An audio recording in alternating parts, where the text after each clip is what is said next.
na-akpọ ndị be anyị eje na mmiri ije saa ha ụchụ mee ha ihe ndị mmiri rụọ ọrụ ihe ụtọ Fanta, biskit na Coke. Onye a na-aga nga for 6 years. Or option for onye ahụ ekwu 20 million naira.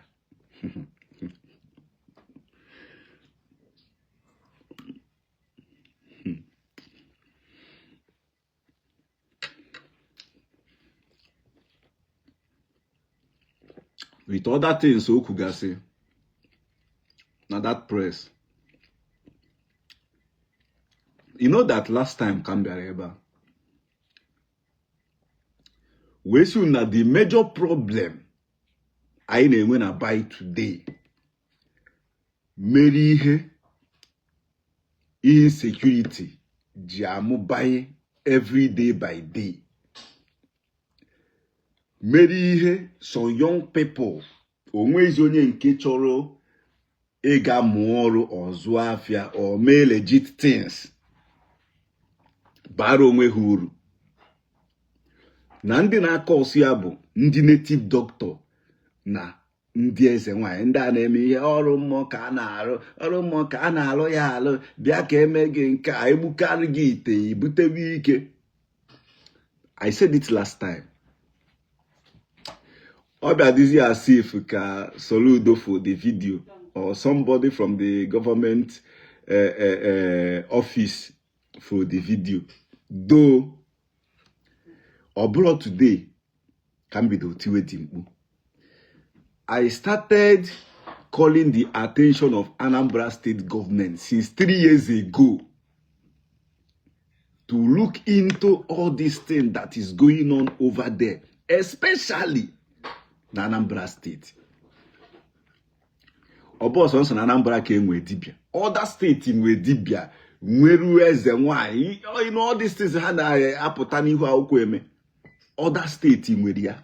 Oboso na Anambra ke enwe those people. But why nke Anambra ji out of hand? Like they are kind of trying to put the picture that nihe jemaruzie ndị Anambra dibia Ezenwayi, like almost onye ọwụ na-efo na-emezi ihe dibia na Ezenwayi na Anambra State. Ofiaka ahụ, I always say it on my video, ofiaka ahụ ka ịba in a family, all the families from Anambra State, ka ị ga na-enweta young people na-eme ihe oke ite nwunye ite Ezenwayi ije ka asa gị ụchụ asa gị arụ enye gị ihe ụtọ emye ikene mami wọta ebe isi bi ụwa onye na-alụ ụwa, you know.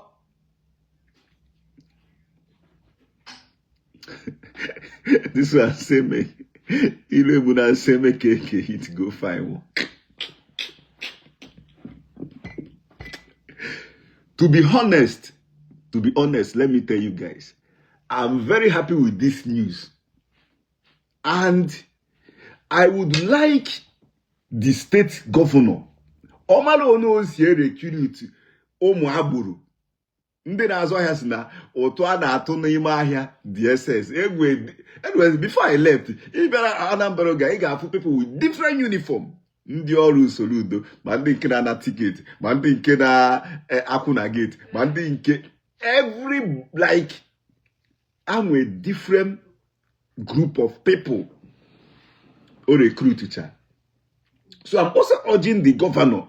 Omro na host recruit to a group of ndị na side nke ndị agburu, especially my yasiku na recruit to ndị nke na afu maka ndị dibia. That is the only time ihe ga work. Then if they need ndị nke na arụ ọrụ on media, people they, somebody like me they ha contact yam one of ndị nke ya na-arụ ọrụ na media ndị nke ya na-enyo onwe ha n'onye dibịa afọ na-eme ihe okide ha bịa contact yam na mma all my video mma na drop ha mma na drop ha like 10 video every day Because mana a na-ekwu ihe a ụfọdụ ga-efeel n'okwu egwuregwu ka a na-egwu. I came out last time wee sị na ihe ụmụazị a na-emezi kịta bụ ibu ndị mmadụ. Ụmụazị a bụ ihe bụ na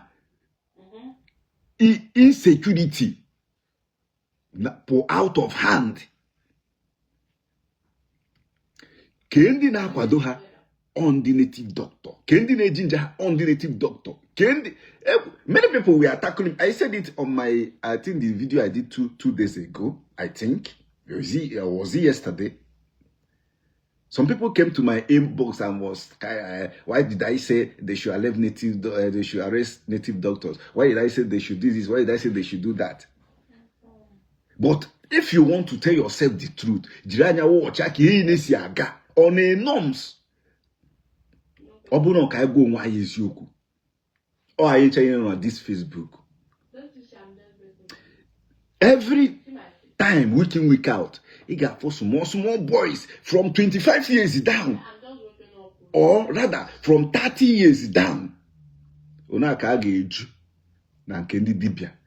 Na efe ego n'ihu arụsị na-enye Thanksgiving na-enye ekele na-akpụ efi abịa onye nke bịa ka oge aghọrọ gị ọrụ yesterday, I mean last week, osugo ije ihe a na-arụ asị gị nọ ihe ka a na-apị. Gịnị ka a na-apị? Apịgburu onwe ha. And ị ga-afụ many of them ha bịa sị gị na ụmụazị na-ejube ha karị 2,000 karị 3,000 ada ọfụchasị ndị ju na be ha. Gịnị ka ha ncha na-arụ? Ọha nwa na-ebu ndị mmadụ na bai. You are not telling me anything. Ọha nwa na-arụ mpụ dị iche iche na bai. Because one, those native doctors are the one pushing them, putting them under pressure for them to bịa na-enye ekene na-ewete percentage. You know? All of them now, all they live, you see, classy lifestyle, rosary lifestyle. If you're on the dibia now, all how an amazing ego. This thing shouldn't be funny, anyways. But if you open a tampena, kiego, all this native doctor, like when you talk about all this native doctor in Anambra State, ofeka ona kego hancha nine, at least I wanna have the 100, at least 98 garinwe hotel, big hotel in Afifuno, all to millions of naira. Can they build those monies? Ya funwa dibia na-enwe ho ona ha azu afia onwe ebe onwe shop onwe ebe onwe anything onwe importer onwe ho company ona ha atụ ahịa na China mana ị ga-afụ ha nwecha different classy hotels na agbasi Benz na agba G-Guard like different type na-eme ihe ego eje club na ball na, you know, none of them were a business n'ime ha ncha niile. All percentage ego maazi ha na-edi ka ha na-eji atọkọsị ndị mmadụ je na-arụ mpụ dị iche iche n'iche a na-ebuzi kịta na-ebukwu ma ndị fada reverend fathers ọkwa bishop ndị Anglican Church ha buru kiwefu na ụmụ. In fact, yeah, if all this native doctor, it no go better for them. Umazi and Ebuzi na Ebu head of churches. An elderly Anglican church, not a priest, kezi hana odiase. Nka Peter Obije wefu. Haburu since last month. Aka hapụrụ ya na 16. Can you motive 16? Oh, yesterday was 16 now, I think. Called the 15. Either 2 days ago, kaka happened there. The same no ko has be June at that camp. That's what the man said.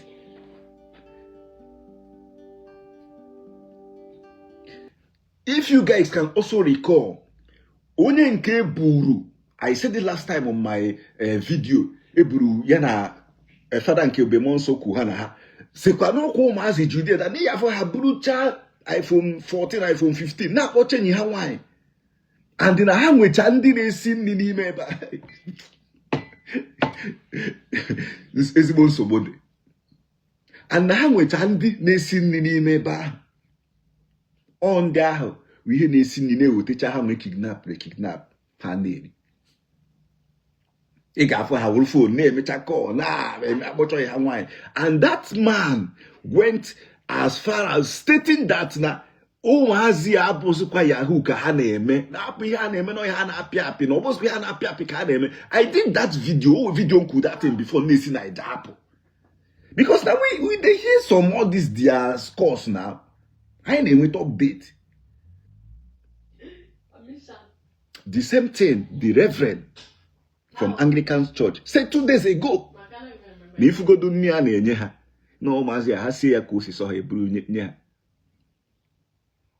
All the same omazi ahụ na afụ na nke ndị dibịa na-enye ekene a na-enye ekene ndị dibịa na-asị ha obutego osugo ngwa ọ ga-adịrị gị mma ịbịawa ihe na-adị omewo ị ga-afụ ha na-agwa ụmụazị ya sị gị na ịbịawa ọzọ na ị ga-ebu nke ka nke in some months to come ị ga-arụ n'ọmụtụ ike ya ebu like that means you are promoting criminality in the community.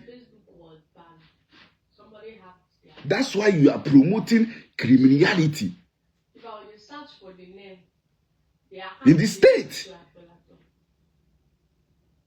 Deep, they knew that no mazia buri kahanes, no mazia umpoka hanaro. And you are still praying to them, encouraging them.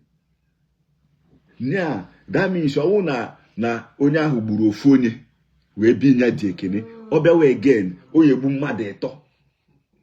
Or that means you na ha buru ofu onye kwụta 10 million ha jee ọzọ ndị ha ya ebute ga-akwụ 30 million.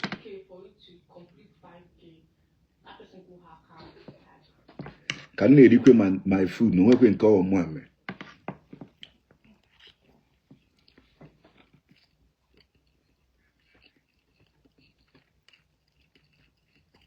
It's not. Do you know what happened? I know the person. You know? Access to it.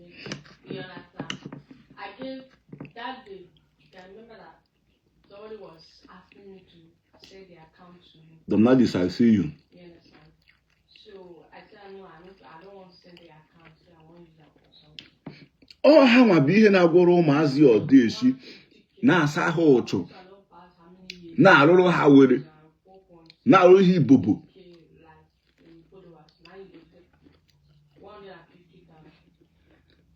Now have different terms. They had neutralized in the Bible.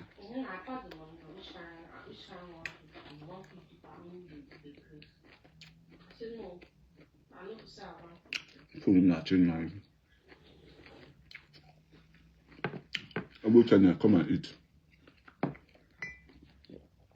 All these native doctors. Na roro mazi ogwu. Na goro mazi ogwu rather. Had terrorized in the Bible. All because of some lifestyle from all these native doctors and Indians and wine. All the young people, you know, Ezenwayi, Dibia. Because of the lifestyle.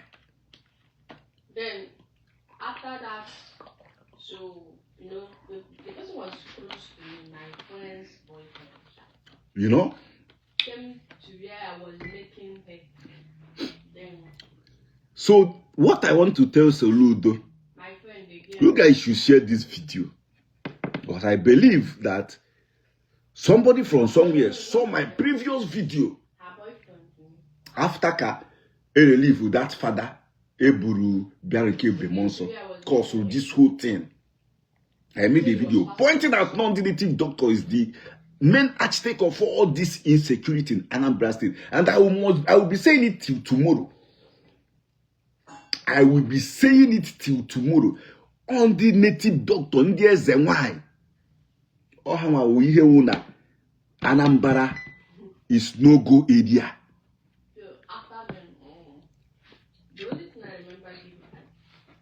After saying the unknown, onye kende undi unknown one. Kedende bundi unknown.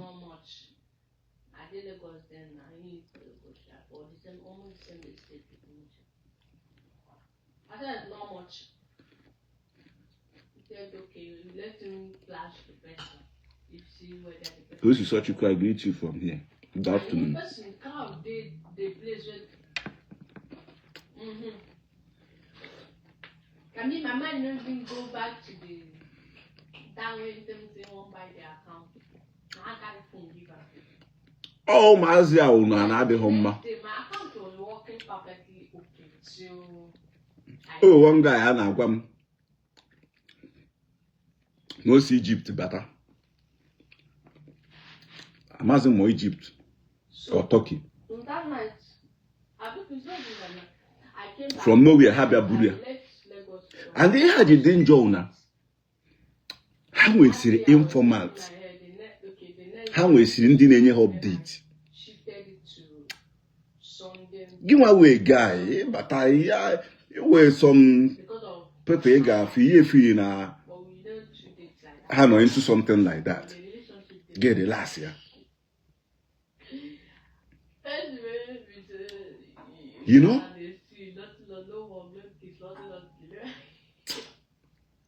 Before you know it, Agangi Arogi, Biaburugi.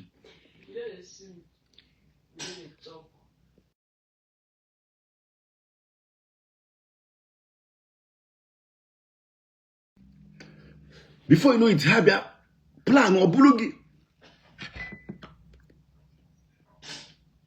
Atorogi. Some people, Anna Kocha the ransom, Hama Buku Onyahu, legacy at their part of body. Jiriana Bamoto, Jiriane, ne, if only in Cobiosi na Oruhodi a montage or Ogogono, I mean Ogogana, na was a block, Gomotu, Bia, on a Guamadibia, and I say a canedere bute, a canediri bute. Bute. Almost all of them. I say no oroka. Gini woro wana na happy. I want to go there ba. Ama mone una agu si ebu ndi ota na nke ikpeazu a. Because the economic whatever affecting everybody. Onwe Feka ka ifugodo onye ya si ya ka otoporo gi ka idie kede be ha na afu ndi ocha nwa na ha na anapta ego ni na ha ji asa many of you isi se no ya na api gini ka na api ho ha no under disguise na theorize in the buy. I like the fact that Anambra State government are striking. I will be more happy if they can see to the end of it. So, because it's not all about just people to the news out there without doing anything. So no doma kosi count and like which is a different group. Jina trying them mad in the name of Ndaboro, in the ticket, in the ya woro na cho easy committee ya mas mi ha na bia ya hibo tu Ghana enebe kwa ya side nka and the ekweko na ka compromise ya that is the only way Anambra will get better. If not hey nsogbu ya adị na nke dị ga-adị already.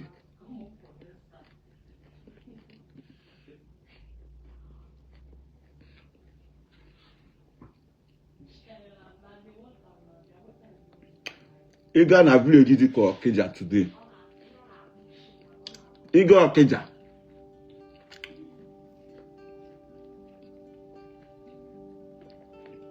each family na-enwe up to 5 native doctor.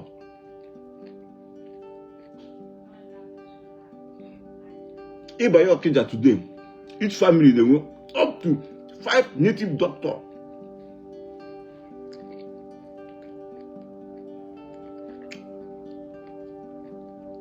Una kana ga ile mari advert. Bịa ka emeri go kitchen. Bịa ka emeri nta. Ọ na-aga this one that one. Ewe jide obodo naanị iyi. Young girls na ekpochapụgo. Una ka na-ebu ha on a daily basis. N'ebe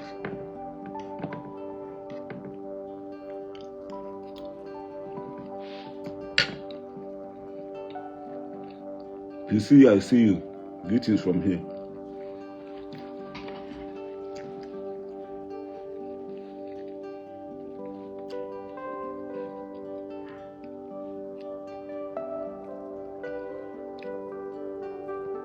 Obuma, I also see you.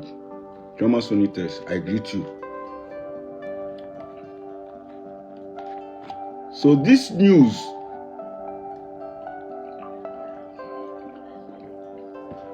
with the best news Unjue Tetora today from here. If the governor can make this whole thing now hold, we will achieve a lot. I sanitize Anambra as a whole. Like I sanitize. In fact, for me, either you go 6 years imprisonment or fine of 20 million naira. Nothing like fine of 20 million naira. See, Mayor, 10 years imprisonment straight. Because onye ọwụna na-akwaye mmadụ ka o je gbuo mmadụ ọ ka o je zuo oshi bụkwa onye oshi automatically. As a native doctor, ị na-support ụmụazị ka ha jee na arụmpụ na-abịa enye ekene na-abịa akpụte. Ọ na-adị eme sometimes nọrọ this Facebook na-afụ some certain things na-aga na bai una ndị ụfọdụ ndị dibịa na-esi ozi sometimes na-eche ma ndụ ọmacha dịkwa ihe.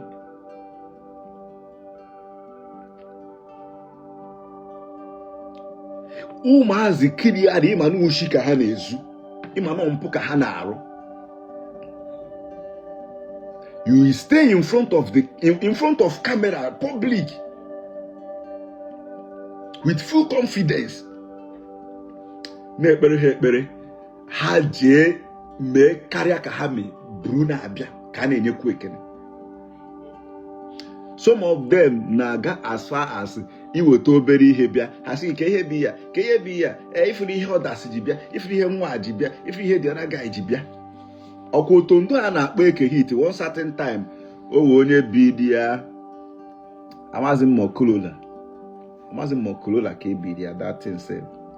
Ọ sị na ya nwa na-anakwa nkanka moto a ka ụdị nkanka moto ebutere ya a na-afọ ọdasị na-ebute ezigbo moto a na-afọ ọdasị ọ bụghị maka ebute nka ọ reject ya.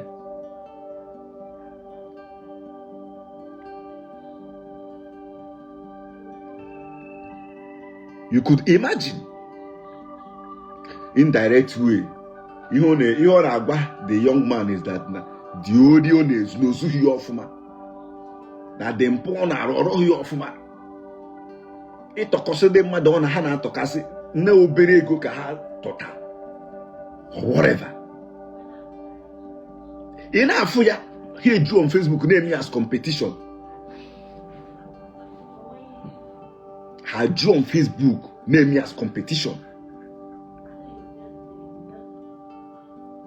why insecurity I had it too much in a place like that? Why? Mpuni na aneme will not be growing every day by day. Ebe ndị native doctor na ndị Ezenwayi emego kafu a reason to what they are doing, like amakigo na ihe ha na-eme wee ezigbo ihe. All the same useless people ya pụta na blame ndị ụka sị na ndị ụka emego ha nka, ndị ụka asago ndị be ha, ndị ụka egbugo ha, ndị ụka emego nka. The same people. Mara how ya know on a blood daylight may promote criminality in the society. May promote ibu mmadụ. Just you had to be careful. Bia fe go, bia Thanksgiving, buta ha efi, bute ha moto. Ha cho hema.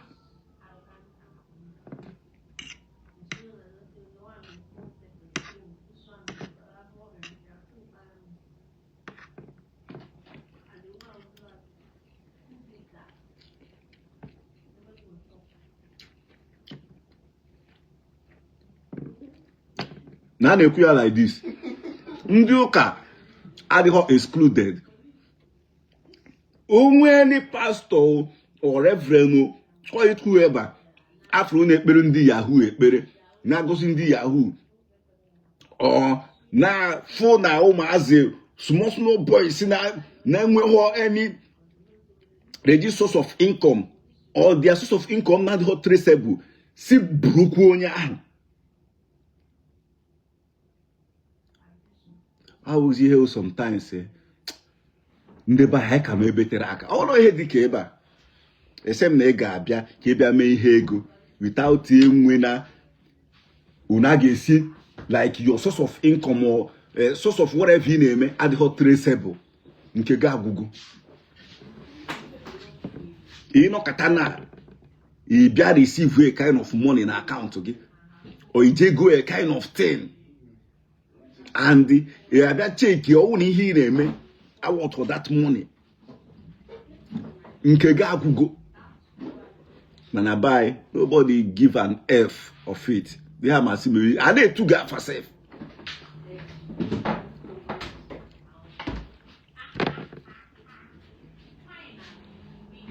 I need to get for.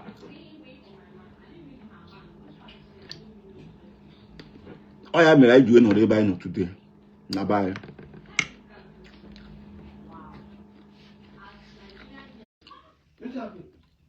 What's that? Eh? You gotta take jungle too puff.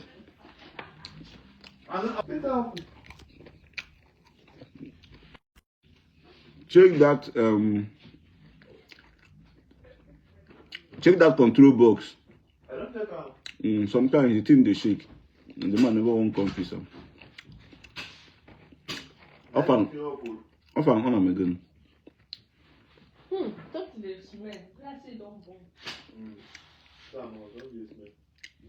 What did they smell? You know? Open the curtain for me. Now I see some this thing here.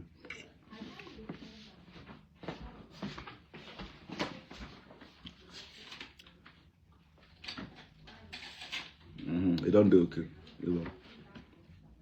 Okay, fire, day here. You get where they born? In the fear, the opposite our place. Almost plenty of Firefighters. firefighters and police.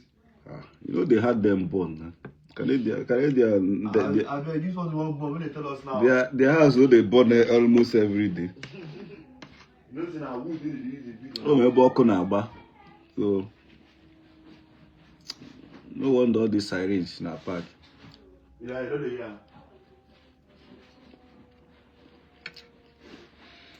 You know? Can you mind your business and allow others live? That is the reason why insecurity do a role like this.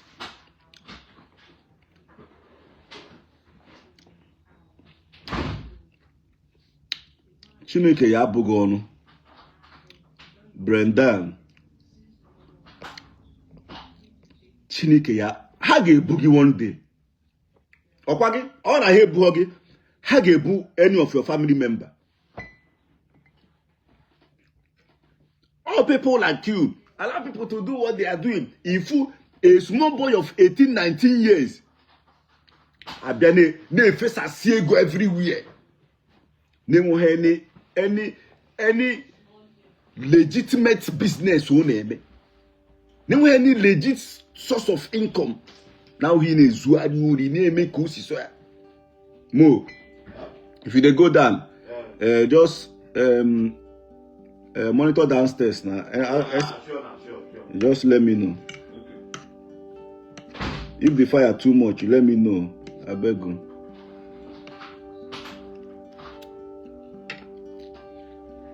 All people like you, if you allow people to do their thing, so now they appearing a gate in the native doctor. Kunu mama, I tell you no one chonchego. One chonchego, ego abron, ego roraro. If you know own eburu today, ndi beha, bokoro ihe niile ha jibiri, we bia bring the ichi nubi na den nda hamma. You think such money na magin we nyere magin wa di na ga abaru good. Ejukokwu onwe gi. Those boys na-anọ n'ihu arụsị, n'ihu mmiri ogugu na-eme ihe ego, ndị arụrụ ọrụ ọgago, this one ke ihe ha na-arụ. What is their like? Or shop ka ha nwere na main market, ka shop ka ha nwere na relief market. Asị na na-apị ọrụ, onye nke kpọrọ aka na ọsị na ọrụ ka ụmụ anụmanụ mụ ya na-ekwu. Ọsị m na ka nna ji ya ka ekwe n'ihe na-eme na ọsị m na ọ nọ into BTC, so na ọ na-azụ BTC. Ama most of them na na-efili na nwụ amateur. Sị m na ọ na-azụ BTC, ya BTC gbuo gị die. BTC gbuo gị die. Ị na-akọrọ onye na-ama ihe gbasara BTC na Forex. Ọ bụ ka mmadụ jos nọrọ na-ere ọ dịka onwe ihe onye ahụ ma. Make I check first. This one with the safe fire. On my back on aba. Nah, I'll call you die. Make I check you quick. Hey. I'm on a two.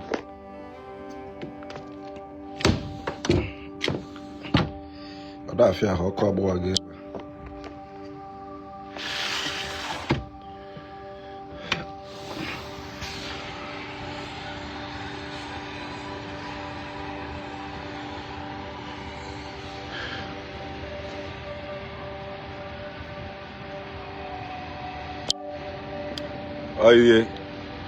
Ihe obodo dị develop ji wee mama.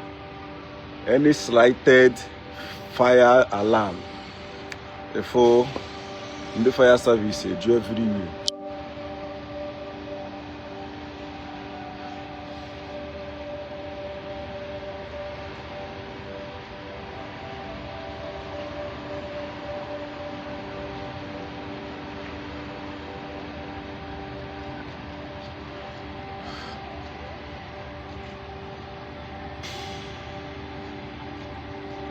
And all the corner basement ka dị ọkụ na-agbasa.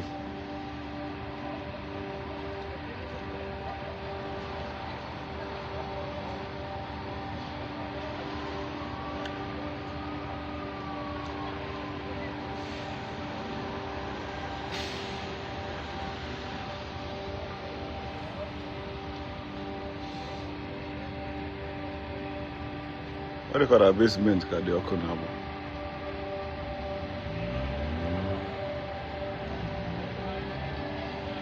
Scam Mahaya no kata off work on my off. Because I communicate. I want to buy no oko aya gbagide kwa ya. I want to buy oko aya gbagide kwa. Mana ego firefighter si biara ebe a na kwende nke ka na-abịa sef. Kwende ka na-abịa. So all the other building can the Okunagba. This building now. Okunagba. Whoa! Burning.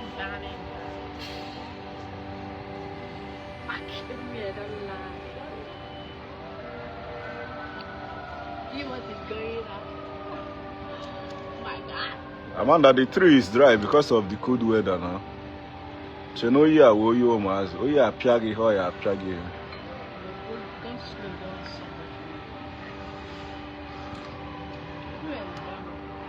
I am validation. Come on, let's do guys.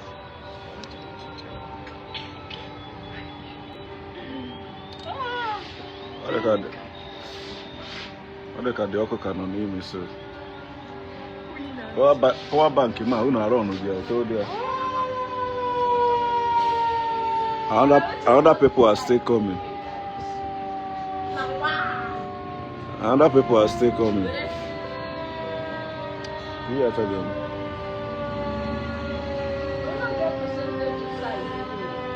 No run go near. No run. No na charge.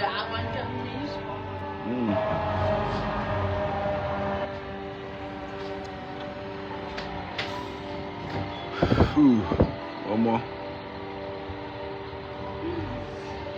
Other people still they come.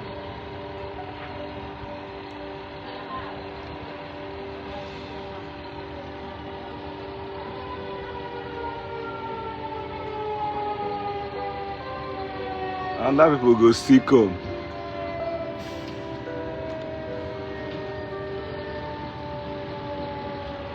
Then come up pass where goes.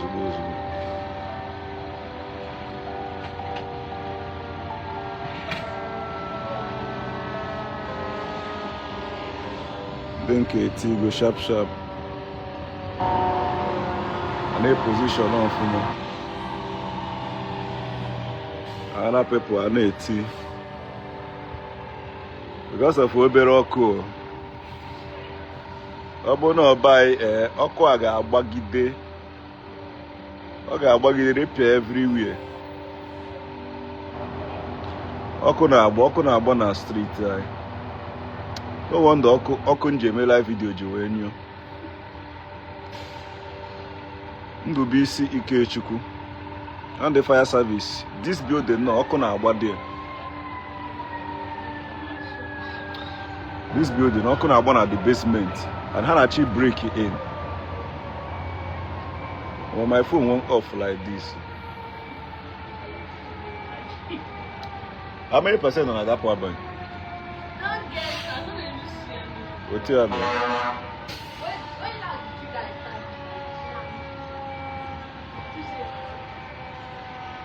start? Another fire service.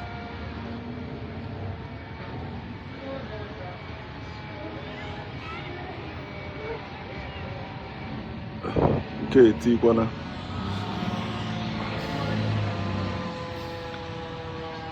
Once they bought her 911. 80.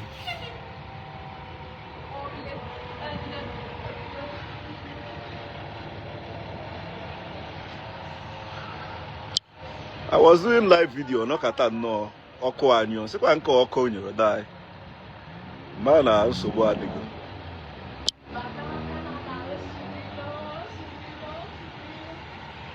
The police are one.